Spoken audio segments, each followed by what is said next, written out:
আজকে রবিবার একটু মাটন খাওয়ার ইচ্ছে হয়েছিল, তাই বাজার থেকে মাটন নিয়ে এসেছি। মাটন তোমাদের সবাইকে রান্না করে দেখাবো। মাটন ধুয়ে বেছে পরিষ্কার করে জল ঝরাতে দিয়েছি। আর এদিকে আমি কড়াই গরম করে সঙ্গে সঙ্গে আলু কেটে আলুটা ভাজা বসিয়ে দিয়েছি। সবার প্রথম নুন আর হলুদ দিয়ে কড়াই গরম হয়ে গেলে সর্ষের তেল দিয়ে দিয়েছিলাম। সর্ষের তেল দিয়ে নুন হলুদের সঙ্গে আলুটা হালকা করে ভেজে তুলে নিলাম। আর এবারে আমি মাটনের মধ্যে দিয়ে দিলাম টক দই, দিয়ে দিলাম পরিমাণ মতো নুন, আর দিয়ে দিলাম পরিমাণ মতন হলুদ। এরপরে দিয়ে দিলাম পরিমাণ মতন সর্ষের তেল। সব কিছু দিয়ে আমি একসঙ্গে ভালো করে মেখে মাটনটাকে রেখে দেবো রেস্টে কিছুক্ষণের জন্য। আর এদিকে আলুগুলো ভাজা হয়ে গেছে বলে আলুগুলোকে আমি কিন্তু এবারে তুলে নেব। আর এদিকে আমি মশলা বানিয়ে নেব। মিক্সি কন্টেনার নিয়েছি। মিক্সি কন্টেনারের মধ্যে গোটা জিরে, গোটা ধনে, আর দিয়েছি আদা, আর দিয়েছি রসুন। এবারে আর একটু দিয়ে দেব পেঁয়াজ। হ্যাঁ, কিছুটা পেঁয়াজ আমি কুচিয়ে রেখেছি, আর কিছুটা পেঁয়াজ আমি ফোড়নে ভেজে দেব। এখন এর মধ্যে দিয়ে দেব আরও কাঁচা লঙ্কা, দিয়ে সব কিছু দিয়ে বেটে নিয়েছি। আর ওদিকে বাটা মশলাটা ঢেলে নিয়েছি।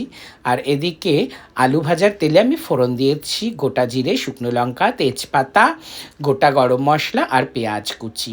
সব কিছু সুন্দর ভাজা ভাজা হয়ে আসলে বেটে রাখা মশলা দিয়ে দিলাম। বেটে রাখা মশলা দেওয়ার পরে এর মধ্যে পরিমাণ মতন নুন, পরিমাণ মতন হলুদ আর কাশ্মীরি লঙ্কার গুঁড়ো দিয়ে দিলাম রঙের জন্য।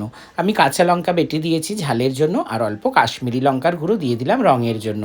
এখন মশলাটাকে কষিয়ে নেব তেল ছেড়ে আসা অবধি। তেল ছেড়ে আসা অবধি মশলা কষাতে হবে। মশলা থেকে তেল ছেড়ে দিয়েছে, এবারে আমি ম্যারিনেট করে রাখা মাটনটুকু দিয়ে দিলাম। এখন সব কিছু দিয়ে আমি একসঙ্গে ভালো করে মিশিয়ে নিচ্ছি। আর কয়েকটা চেরা কাঁচা লঙ্কা আবারও দিয়ে দিয়েছি, আর দিয়ে দিয়েছি পরিমাণ মতন গরম জল। এবারে কড়াই থেকে আমি প্রেশার কুকারে শিফট করে দিয়েছি।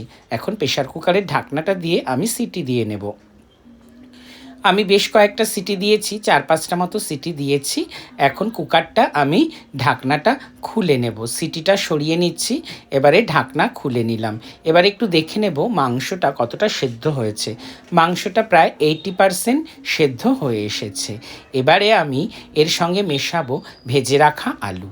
এবারে ভেজে রাখা আলুগুলো দিয়ে ভালো করে নেড়ে চেড়ে আমি এটাকে মিক্সড করে দিলাম।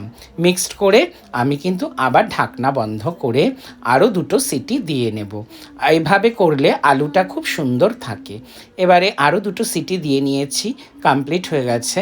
কুকার ঢাকনাটা খুলে ফেলছি আমি ঠান্ডা করে। আর এদিকে বেটে রাখা গরম মশলা আমি ঝোলের সঙ্গে দিয়ে ভালো করে মিশিয়ে নিলাম।